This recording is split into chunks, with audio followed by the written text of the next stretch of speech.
오늘 말씀 제목 따라합니다. 사랑만 하며 살 수 없을까? 미국의 헬렌 켈러 여사를 아실 것입니다. 태어난 지 19개월 때 심한 병을 앓아서 볼 수도 없고 들을 수도 없고 말할 수도 없는 3중 장애를 가진 그런 어린 소녀가 캄캄한 생활을 해나갔어요. 7살 때 감사하게 그의 인생을 바꾼 선생님 앤 셜리반을 만나게 됩니다. 3일만 볼 수 있다면 하나님이 만든 세상과 셜리반 선생님의 얼굴을 보고 싶다고 할 정도로 셜리반 선생님은 그녀에게 있어 아주 큰 사랑의 화신처럼 여겨졌습니다. 헬렌 켈러의 글 중에 이런 내용이 있어요. 나를 처음 만나 주시던 날 선생님은 나를 안고 방에 들어가 예쁜 인형을 손에 쥐어주었다. 그리고 내 손바닥에 인형이라고 글씨를 써주셨다. 내가 인형이라는 단어를 쓰게 되었을 때 나는 몹시 흥분하여 어머니에게로 달려갔다. 어머니, 내가 글씨를 쓸 수 있어요 라고 외쳤다. 며칠 후 셜리반 선생님은 내 손바닥에 물방울을 떨어뜨리며 물이라고 써주셨다. 그렇게 나는 수백 개의 단어를 배워 나갔다. 그러던 어느 날 선생님은 내 손바닥에 사랑이라는 단어를 쓰셨다. 나는 선생님께 물었다. 선생님, 사랑이 뭐예요? 사랑 여러분, 사랑은 무엇입니까? 이 질문은 헬렌 켈러만의 질문이 아니죠. 이 땅을 사는 우리 모든 인류의 질문입니다. 사랑은 무엇입니까? 사랑이라는 말은 언제나 우리 가슴을 설레게 하는 말이에요. 우리 시대에 많은 문제가 일어나고 있는데 그 문제의 요인은 대부분 사랑의 결핍 때문인 것 같습니다. 청소년 문제가 심각한데 그 원인 파고 들어가면 이유는 하나예요. 사랑의 부족 때문이에요. 이혼율 막 증가되고 부부가 사내 안 사내 막 그러는데 이유는 하나예요. 사랑의 부족 때문에, 사랑의 결핍 때문인 것입니다. 근데 여기 문제가 있는데 왜 사랑 결핍 현상이 일어날까요? 다들 사랑 받기만 원하는 거예요. 남편도 아내도 자녀도 사랑 더 달라, 다 사랑해 달라는 거예요. 회사에서도 동료도 교회에서도 사랑해 달라는 거예요. 이 나라의 문제도 결국은 사랑의 문제예요. 나 좀 더 사랑해 달라는 거예요. 사랑의 결핍, 부족의 문제인데 사랑 받기만 원하기 때문입니다. 그래서 우리 모든 문제의 근본적인 해결자가 되시는 예수님께서 이렇게 처방하십니다. 뭐라고요? 따라합니다. 서로 사랑하라. 서로 사랑하라. 요한복음 13장 34절 35절 읽습니다. 서로라는 말이 몇 번 나오는지 헤아리면서 같이 읽어요. 새 계명을 너에게 주노니 서로 사랑하라. 내가 너희를 사랑한 것 같이 너희도 서로 사랑하라. 너희가 서로 사랑하면 이로써 모든 사람이 너희가 내 제자인 줄 알리라. 서로 사랑하라, 서로 사랑하라. 명령 몇 번 나와요? 3번 나와요. 새 계명을 너에게 주노니 서로 사랑하라. 내가 너희를 사랑한 것 같이 너희도 서로 사랑하라. 너희가 서로 사랑하면 이로써 모든 사람이 너희가 내 제자인 줄 알리라. 사랑 여러분, 서로 사랑하십시다. 서로 사랑하십시다. 서로 사랑해야 됩니다. 성경을 보면 항상 서로 사랑해요. 짝사랑은 없어요. 일방적인 사랑은 없어요. 항상 서로 사랑합니다. 에베소 5장에 보면 부부관계를 얘기하면서 먼저 아내들이여 자기 남편에게 복종하기를 주께 하듯 하라. 그리고 끝입니까? 아니요. 그 다음에 남편들아 아내 사랑하기를 그리스도께서 교회를 사랑하심 같이 하라. 부부가 서로 존경하고 서로 사랑할 것을 말합니다. 그 다음에는 자녀들아 주 안에서 너희 부모에게 순종하라. 이것이 옳으니라. 그리고 끝입니까? 아닙니다. 그 다음에 아비들아 또 아비들아 너희 자녀들을 노엽게 하지 말고 오직 주의 교훈과 훈계로 양육하라. 부모와 자녀가 서로 인정하고 서로 사랑할 것을 바랍니다. 그 다음에는요 종들아 두려워하고 떨며 성실한 마음으로 육체의 상전에게 순종하기를 그리스도께 하듯 하라. 그리고 끝입니까? 아니요. 종에게 명령했어요. 그 다음에는요 상관에게 명령합니다. 상전들아 너희도 선을 행하고 유업을 그치라. 할렐루야. 성경은 일방통행이 아니에요. 쌍방통행이에요. 서로 존중하라, 서로 존경하라, 서로 인정하라, 서로 사랑하라. 그러기 위해서는 먼저 사랑하는 사람이 필요합니다. 먼저 손 내미는 사람이 필요한 것이죠. 먼저 손 내밀고 먼저 사랑을 주어야지 상대방도 그 사랑을 받고 사랑을 할 것이 아닙니까? 그래야 함께 서로 사랑하는 길을 열 수가 있어요. 그런데 그 먼저 사랑을 누가 해야 될까요? 누가 해야 될까요? 그 먼저 사랑의 테이프를 믿는 우리가 끊어야 될 줄로 믿습니다. 우리가 먼저 사랑함으로 서로 사랑함의 길을 열어야 될 줄로 믿습니다. 왜요? 우리가 먼저 사랑을 받았기 때문에 그래요. 요한일서 4장 19절 말씀 보니까 같이 읽습니다. 우리가 사랑함은 그가 먼저 우리를 사랑하셨습니다고 했습니다. 우리가 하나님을 사랑했습니까? 아니에요. 하나님이 먼저 우리를 사랑해 주신 줄 믿으시면 아멘. 사랑하는 여러분, 창세기 3장에 보면 범죄한 아담이 죄를 짓고 숨습니다. 그때 하나님이 먼저 아담을 찾아갑니다. 아브라함도 그가 먼저 하나님을 믿은 것이 아닙니다. 우상을 만드는 가정에서 태어난 그 아브라함의 고향 하란에 있을 때 하나님이 그를 먼저 찾아가셨어요. 그리고 먼저 믿음을 주시고 그를 믿음의 조상으로 만드셨어요. 지금도 마찬가지예요. 내가 하나님을 먼저 찾은 게 아니에요. 하나님의 죄인된 우리를 먼저 찾아와 주신 줄 믿으시면 아멘. 하나님 먼저 사랑을 베풀어 주신 줄 믿으시면 아멘. 예수님도 우리가 죄인 되었을 때 우리를 먼저 사랑해 주셔서 우리 죄를 위해서 십자가에 달려 죽으셨음을 깨달아야 될 줄로 믿습니다. 그래서 주님의 그 먼저 사랑으로 우리가 예수 믿게 되었어요. 주님의 그 먼저 사랑으로 영죽을 죄에서 깨끗함, 죄사함을 받게 된 거예요. 주님의 그 먼저 사랑으로 죽음에서 생명으로 옮겨져 구원을 얻게 된 것이고요. 주님의 그 먼저 사랑 때문에 지옥 백성이 아니라 천국 백성 되었고 천국 백성으로 살고 하나님의 자녀가 된 줄 믿으시길 바랍니다. 이런 놀라운 축복은 내가 뭘 해서 얻은 게 아니에요. 주님이 먼저 사랑해 주시고 먼저 주셔서 우리는 거저 받은 것뿐이에요. 이렇게 하나님께 사랑을 먼저 한 몸에 받은 우리가 이제는 그 받은 사랑을 이웃에게 나눠줘야 되지 않겠습니까? 먼저 사랑을 베풀어야 되지 않겠습니까? 믿는 우리가 먼저 사랑함으로 사랑의 물꼬를 열어야 되지 않겠습니까? 내가 먼저 어떻게 하느냐는 관계에 있어서 굉장히 중요합니다. 어느 날 개 한 마리가 수백 수천 장의 거울로 둘러싸여 있는 거울의 방에 들어가게 됐어요. 거울의 방에 들어간 개는 그 다음날 죽은 사체로 발견이 되었습니다. 그 몰골을 보니까 공포에 질린 채 힘이 빠져 죽은 모습이었어요. 이유를 알고 보니 이렇습니다. 그 개는 거울의 방에 들어가자마자 보니까 수백 수천 마리의 개가 자기를 쳐다보고 있는 거예요. 깜짝 놀라서 짖었어요. 그런데 어떻게 돼요? 수백 수천 마리의 개가 일제히 자기를 보고 짖어대는 거예요. 무서워가지고 배에 힘을 주고 목에 힘을 주고 더 세게 막 짖었어요. 그래야 수백 수천 마리의 개가 배에 힘을 주고 목에 힘을 주고 자기를 보고 일제히 막 짖어대는 거예요. 결국 죽기 살기로 밤새 사투를 벌이며 짖어댔던 그 개는 그만 공포에 질려서 죽고 말았습니다. 그런데 만약 그 개가 처음 거울의 방에 들어갔을 때에 좀 긴장은 되었지만 그 꼬리를 흔들면서요 활짝 웃었다면 어떻게 됐을까요? 그러면 수백 수천 마리의 개가 자기를 보고 꼬리를 흔들면서요 활짝 웃어 주었을 것이 아니겠습니까? 우리가 사는 세상은 마치 거울의 방과 같습니다. 그 방에서 내가 짖어대면 사방에서도 나를 보고 막 짖어대는 거예요. 하지만 내가 활짝 웃으면은요 다 웃는 사람으로 나에게 화답해요. 내가 손 내밀고 내가 먼저 이해하고 내가 먼저 용서해주고 내가 먼저 사랑하면 세상 사람들은 나를 이해하고 사랑하고 용서하고 사랑하며 나아가게 될 줄로 믿습니다. 자, 여러분, 이를 위해서 사랑의 물꼬를 내가 먼저 트면 되는 거예요. 지금 거창한 사랑하자 이런 얘기가 아니에요. 먼저 가까운 사람부터 사랑을 시작하자는 거예요.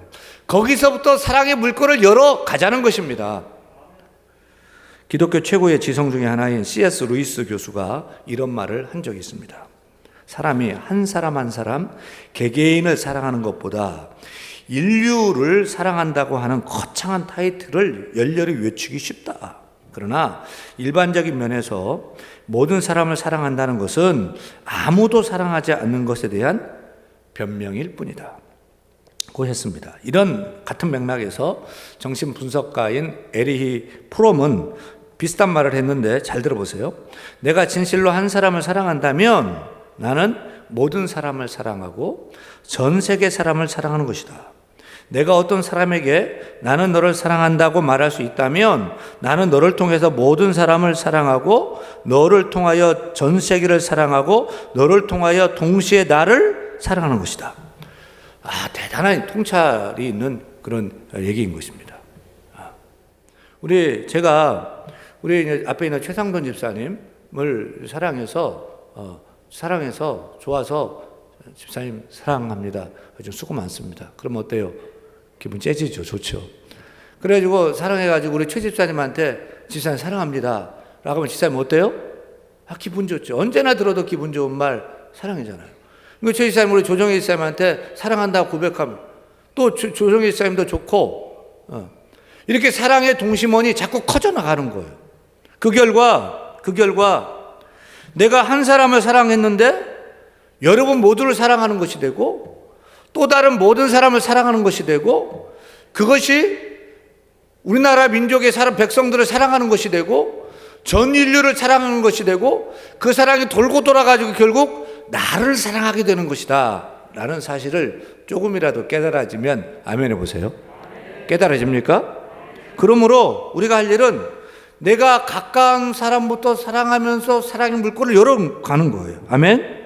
내 옆에 있고 내 눈앞에 보이는 그 사람, 그 형제를 사랑하지 못하면서 내가 보지 못하는 하나님을 어떻게 네가 사랑할 수 있느냐라고 사도 요한이 얘기하지 않습니까? 사랑 여러분, 내 앞에, 내 옆에, 내 뒤에 있는 형제 자매, 가까운 사람, 형제 자매를 사랑하시길 바랍니다. 우리는 남한테는 또 그럭저럭 잘 지내면서 가까운 사람한테 못 받고 아프게 하고 상처를 줄 때가 많아요. 가까운 데 있는 남편 사랑해 주세요. 아내 사랑해 주세요. 자녀를 막 대하지 마시고요. 상처받아요. 거부감, 거절감 느껴요. 사랑해 주시길 바랍니다. 교회에서도 마찬가지예요. 회사에서도 마찬가지예요. 세상에 나가서도 내 앞에 옆에 있는 가까운 사람부터 사랑하면서 사랑의 물꼬를 열어가는 저 여러분 다 되기를 간절히 축원합니다. 그런데 왜 서로 사랑하는 것이 새 계명일까요? 왜 서로 사랑이 새 계명일까요?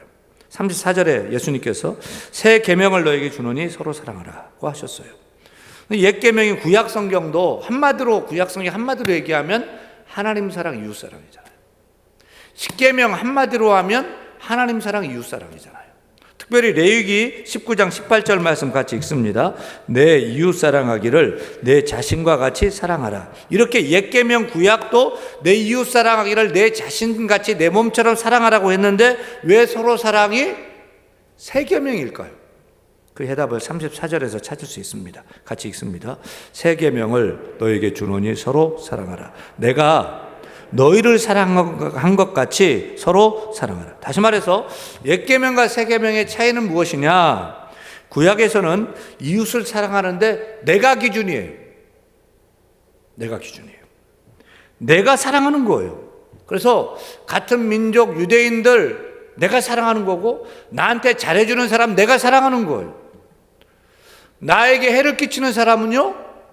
따라합니다. 눈에는 눈, 이에는 이. 보복하는 거예요. 하지만 예수님 말씀하시는 새 계명은 무엇입니까? 내가 너희를 사랑한 것 같이, 즉 예수님이 나를 사랑한 것 같이 서로 사랑하라. 내가 너희를 사랑한 것 같이, 이 의미는 예수님이 우리를 사랑한 것만큼 예수님이 우리를 사랑한 그대로. 근데 우리는 죄인이에요. 원수였어요. 그 죄인 원수를 주님이 사랑한 것처럼 사랑한 만큼 그 사랑한 대로 사랑하라는 거예요. 사랑의 기준이 내가 아니라는 것입니다. 사랑의 기준이 예수님이어야 한다는 것입니다. 사랑의 표준이 하나님이어야 된다는 것입니다. 여러분, 예수님의 사랑은 어떤 사랑이죠? 그 수준은 어떠하죠? 하나님의 사랑은 어떤 사랑이죠? 그 정도는 어떻지요? 로마서 8장 32절 보니까 자기 아들을 아끼지 아니하시고 우리 모든 사람을 위하여 내주시니가 그 하나님이 어찌 그 아들과 함께 모든 것을 우리에게 주시지 아니하겠느냐. 사랑하는 여러분, 우리 하나님은 자신의 하나밖에 없는 외아들 예수 그리스도를 우리에게 내어주신 미친 사랑, 미치도록 아름답고 미치도록 친절한 사랑을 베풀어 주신 거예요. 우리는 그 사랑받고 살게 된 줄 믿습니다. 그 사랑으로 일어난 줄 믿습니다.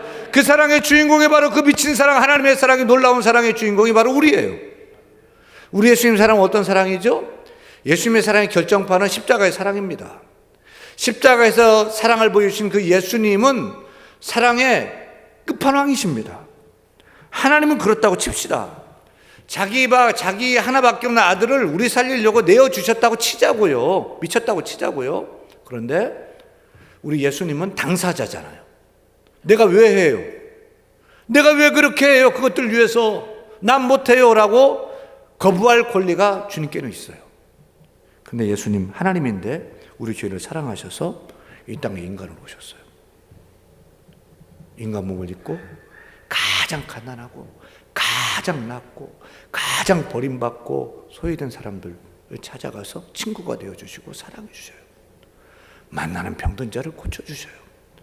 행운과 진실함으로 사랑해 주셨어요. 그러더니 죄의 삭은 사망이고 피 흘림이 없은즉 사함이 없다는 그 율법의 말씀을 이루시려고 우리 죄를 대신 짊어지시고 죄가 하나도 없는 하나님이신 예수님이 십자가에 달려요. 거기서 물과 피를 다 쏟으시고 죽으셨어요.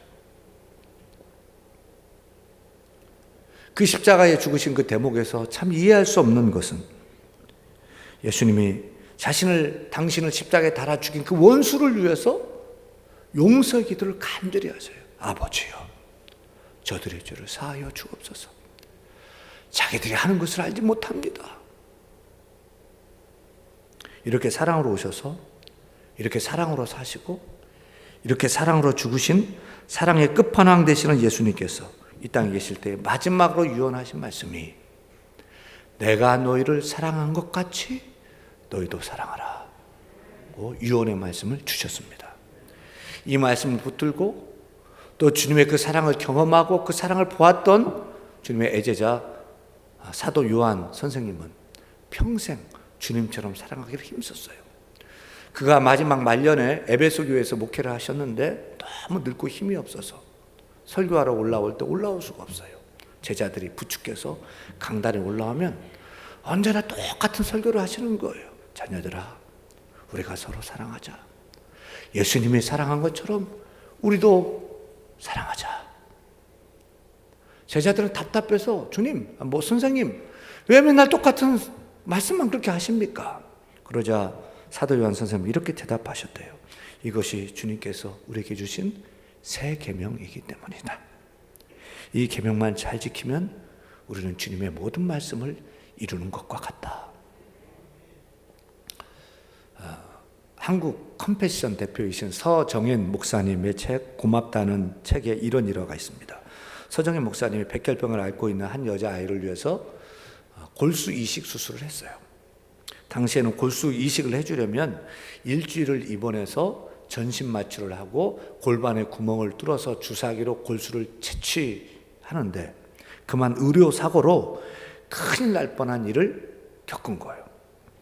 하지만 감사하게도 골수를 이식받은 아이의 건강이 회복이 되었습니다. 그런데 3개월이 지나서 아이의 병이 재발되었다는 연락이 왔고 다시 한번 골수 이식을 해줄 수 있겠느냐고 요청이 온 거예요. 그런데 문제는 이 아이는 이제 다른 사람의 골수를 이식받을 수 없고 목사님의 골수를 이식받아도 살아날 확률은 1%도 채 안 된다는 거예요. 그래서 병원에 이번에는 못하겠다라고 통보를 했습니다. 하지만 마음 한편에 부담감이 있어서 만나는 사람들에게 유도 질문을 해서 이번에는 하지 않아도 된다. 그런 확인을 늘 받고 싶어요. 그러면 어떻게 두 번이나 하겠습니까, 목사님? 목사님, 잘하셨어요. 몸도 약하시고 할 일도 많으신데요. 그러던 중에 에콰도르로 비전 트립을 갔는데 거기서 만난 그 장로님께도 그간의 이야기를 하셨어요. 하지 않아도 된다는 확인을 얻고 싶었는데 의외로 장로님은 목사님 하시지요 라고 하면서 이런 말씀을 하셨대요. 제 큰아이가 백혈병으로 오래전에 세상을 떠났습니다. 그 아이의 부모 심정은 말할 수 없이 힘들 것입니다. 그 아이가 살고 죽고를 떠나서 그 아이와 부모에게 하나님의 사랑을 전하는 기회가 되지 않겠습니까? 목사님은 호텔로 돌아와서 답답한 마음으로 하나님께 엎드려 기도하는데 하나님께서 이렇게 말씀하셨답니다. 만약 그 아이가 내 친딸이라면